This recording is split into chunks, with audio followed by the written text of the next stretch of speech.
Morning बच्चों। आइए आज मैं क्लास 9 का एक्सरसाइज 5 का एक टॉपिक पढ़ा रहा हूँ। उसका नाम है एनर्जी। इससे पहले वाले में वर्क के बारे में पढ़ाए थे, पावर के बारे में पढ़ाए थे। ये वाला जो टॉपिक है यह है एनर्जी। इसको हिंदी में कहते हैं ऊर्जा। ऊर्जा कहते किसको है? ऊर्जा कहा जाता है कि कार्य करने की जो क्षमता है उसे हम लोग ऊर्जा कहते हैं।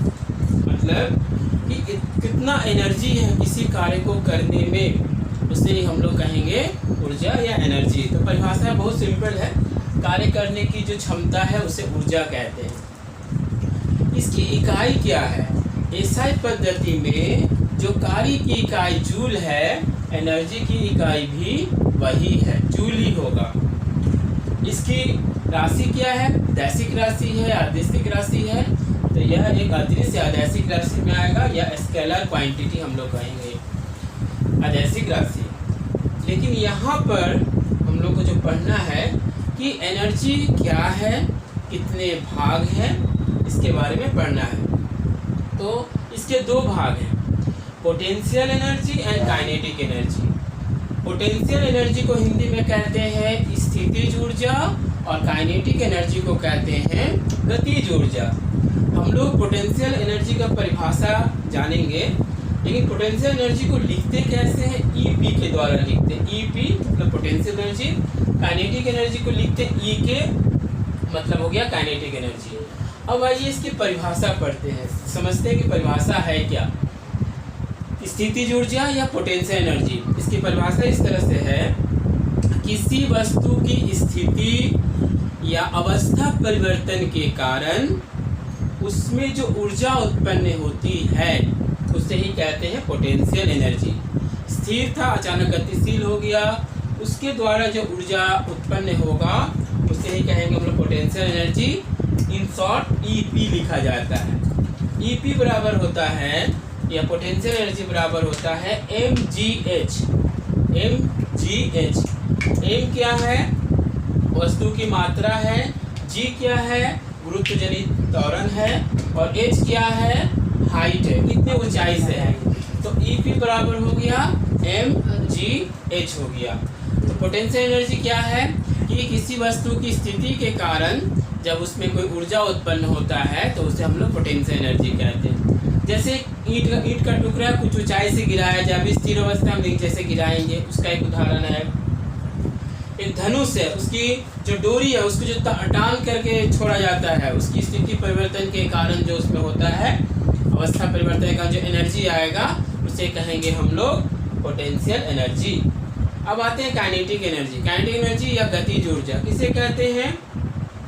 गतिज ऊर्जा कहा जाता है कि किसी वस्तु में गति के कारण जब उसमें कोई ऊर्जा उत्पन्न होता है तो उसे कहते हैं गतिज ऊर्जा। गतिज ऊर्जा को या काइनेटिक एनर्जी को हम लोग ई के लिखते हैं। ई के इक्वल्स टू हाफ mv²। तो m क्या है? वस्तु की मात्रा है। v क्या है? वेलोसिटी है। तो पोटेंशियल एनर्जी, काइनेटिक एनर्जी, किसी वस्तु में गति, जैसे दौड़ता हुआ आदमी, दौड़ता हुआ बच्चा या कोई गतिशील गाड़ी है, उसे हम लोग क्या कहेंगे?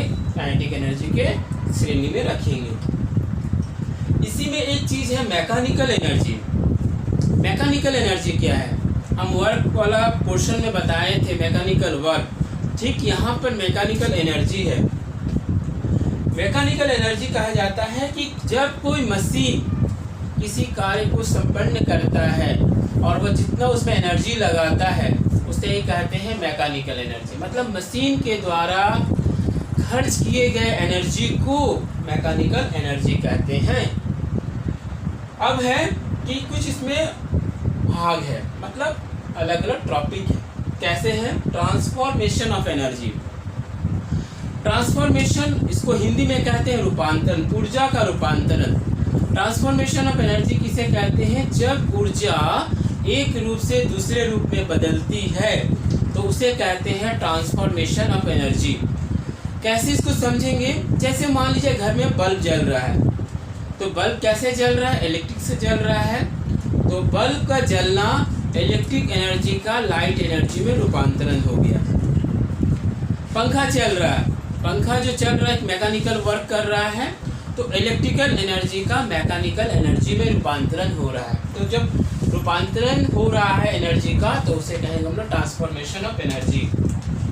टीवी चल रहा मान लीजिए, तो टीवी का क्या है, साउंड और लाइट एनर्जी में, तो टीवी से साउंड भी निकलता है, लाइट भी निकलता है। तो इलेक्ट्रिकल एनर्जी का साउंड एनर्जी और लाइट एनर्जी में कन्वर्शन हो रहा है, कन्वर्ट हो रहा है।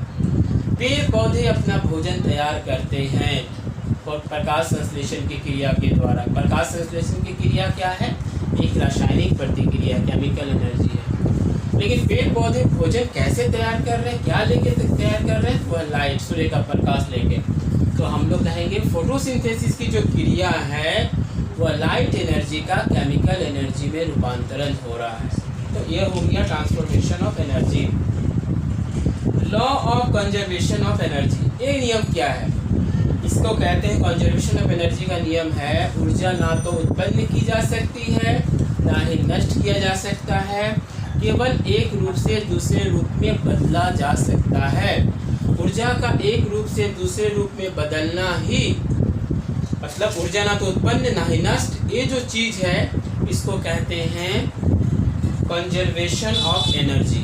ठीक है, कि ऊर्जा एक अविनाशिता गुण है जिसको ना तो उत्पन्न कर सकते हैं ना ही नष्ट कर सकते हैं, केवल रूप बदल सकते हैं।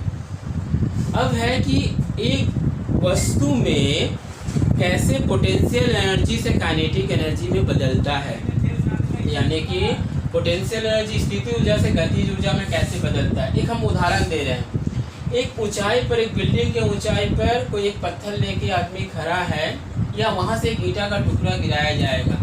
जब ईंटा का टुकड़ा मकान के एकदम ऊपर टॉप पे है, लेके है, तो जिस स्थिति में वह है वह हिला डुला नहीं रहा, मतलब वह स्थितिज ऊर्जा में है।